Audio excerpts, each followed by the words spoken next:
Notre prochain invité, c'est Steve Gobeil, qui est travailleur de milieu au Centre d'action bénévole des MRC de Montmagny et de Lillet. Et Steve me disait travailleur de milieu ou travailleur de rue.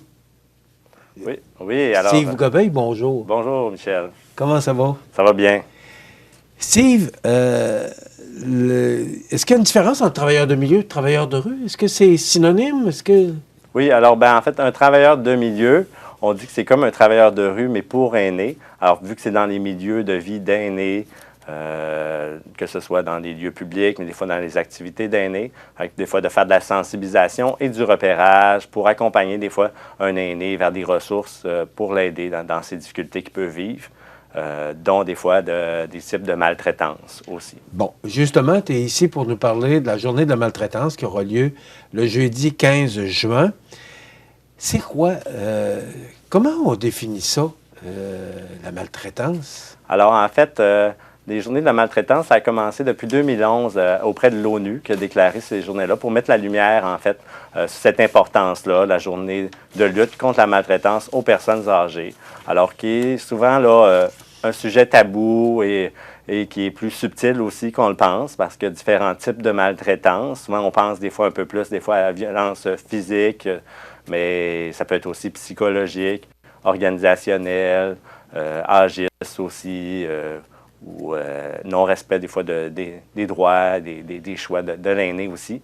Alors, on dit que c'est souvent un geste singulier ou répétitif ou une absence d'action ou ce qu'il devrait des fois avoir d'action pour l'aîné, pour l'aider des fois dans un soin qu'on pourrait donner à un aîné, tu m'expliquais un peu avant l'entrevue, un soin qu'on peut donner à un aîné qu'on ne donne pas peut devenir un geste de maltraitance. Oui, c'est ça. Si on néglige des fois un soin qu'un aîné aurait besoin, que ce soit des fois de changer ses lunettes pour mieux qu'il voit, puis des fois éviter des chutes, bien, si on néglige ça en tant que des fois proche aidant ou parenté, bien, ça fait une forme de maltraitance. Enfin, c'est pour ça qu'on dit que la maltraitance, c'est dans un milieu où ce qui devrait avoir de la confiance. Alors, c'est pas se faire voler son sac à main ou faire des fraudes, à porte, hein, comme on entend parler, même si c'est inacceptable. La maltraitance, c'est plus dans un milieu de confiance. Alors, c'est notre réseau, des fois, de la famille, des amis, des voisins, des propriétaires.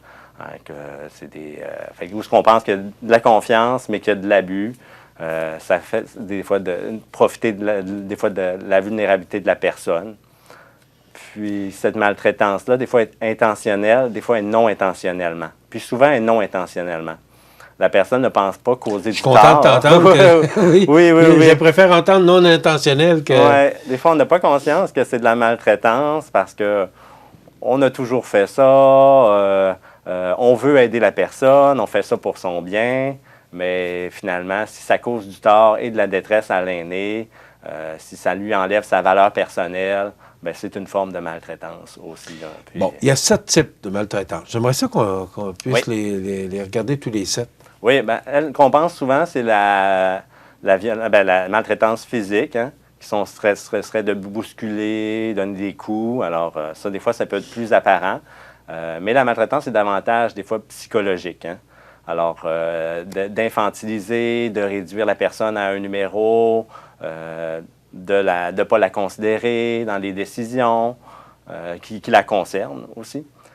Sinon, bien, la maltraitance financière et matérielle, alors qui est des fois qui peut se répercuter si l'aîné, si on abuse des fois des valeurs financières de la personne, si elle prête sa carte de crédit, sa carte de débit, qui gère les finances, ou des fois même des pressions sur l'héritage. Des pressions, puis du chantage émotif, des choses comme ça qui seraient inacceptables. Okay. Ensuite, il y a la maltraitance sexuelle. Alors, s'il y aurait des abus ou du non-respect de cette vie sexuelle-là aussi. Ensuite, organisationnelle, au niveau, dans le fond, des soins de la personne, alors des établissements de soins, mais des fois, ça peut être même jusqu'aux locataires. Maintenant, on voit beaucoup les rénaux et évictions, hein, des gens qui se font, des fois, là, mettre à la porte, puis même de leur loyer, mais ça fait des années qu'ils ont resté là, puis pour faire des rénovations, puis ensuite monter des coûts. Ce qu'on voit de plus en plus. Oui, c'est ça. Ou des résidences qui ferment, puis qui laissent des fois les personnes âgées là, dans des situations plus précaires puis difficiles, de changer de milieu de vie aussi. Hein. C'est des formes de maltraitance aussi. J'en apprends beaucoup, là, parce que et je vois qu'il y en a beaucoup encore de maltraitants. Oui. Mais si tu es là, si on a besoin d'un travailleur de milieu, c'est parce que c'est pas en diminution. Oui. En effet, bien, avec le vieillissement de la population, surtout dans notre région, bien, il y a une augmentation des fois des types de maltraitance. C'est pour ça que c'est important de sensibiliser davantage pour renseigner la population, vu qu'on dit que la maltraitance, le terme cette année, c'est justement reconnaître les signes de maltraitance et agir avec bienveillance. Comment tous on fait ensemble. justement pour déceler? Parce que il y a des choses qu'on ne peut pas voir. Quand on regarde les styles les types de maltraitance, des choses qu'on ne peut pas nécessairement voir. Comment on fait pour déceler qu'il y a de la maltraitance ou qu'une personne pourrait subir de la maltraitance? Alors, c'est ça. C'est d'abord d'être sensibilisé à ces indices-là pour des fois reconnaître que nous-mêmes, des fois, on peut faire des gestes de maltraitance sans le savoir, ou une personne âgée pourrait en subir aussi sans des fois le savoir. Des fois, ça peut se voir par rapport des fois à l'estime de la personne, par rapport à sa valeur personnelle, des fois de se mettre à l'écart, des fois davantage d'activités, d'implication. Sinon, ça se voit aussi par l'isolement.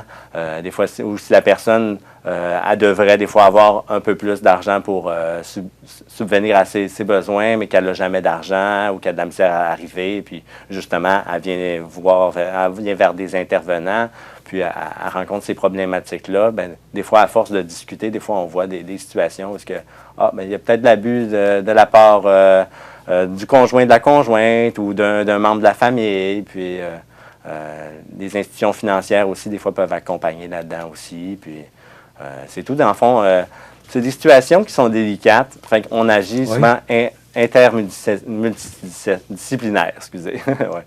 Alors, justement, des fois, avec différents acteurs, que ce soit du réseau communautaire, réseau de la santé, financier, des fois, ça peut aller jusqu'à policier aussi, mais tout en respectant la personne dans ses choix, dans ses droits, dans ce qu'elle est prête à faire aussi, puis à quel point qu'elle est en détresse aussi.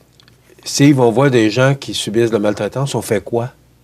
Alors, d'abord, c'est d'en parler à la personne, de valider son besoin à elle. Ils peuvent avoir de l'aide. Oui, c'est ça. Puis après, de lui informer qu'on connaît des ressources qui peuvent la soutenir. Alors, au Centre d'action bénévole des intervenants, au réseau de la santé. Sinon, il y a la ligne Aide Abus Aînés aussi, une ligne nationale là, dont les coordonnées sont sur, justement, sur Internet et sur notre... rapidement, là, je porte ça aujourd'hui parce que...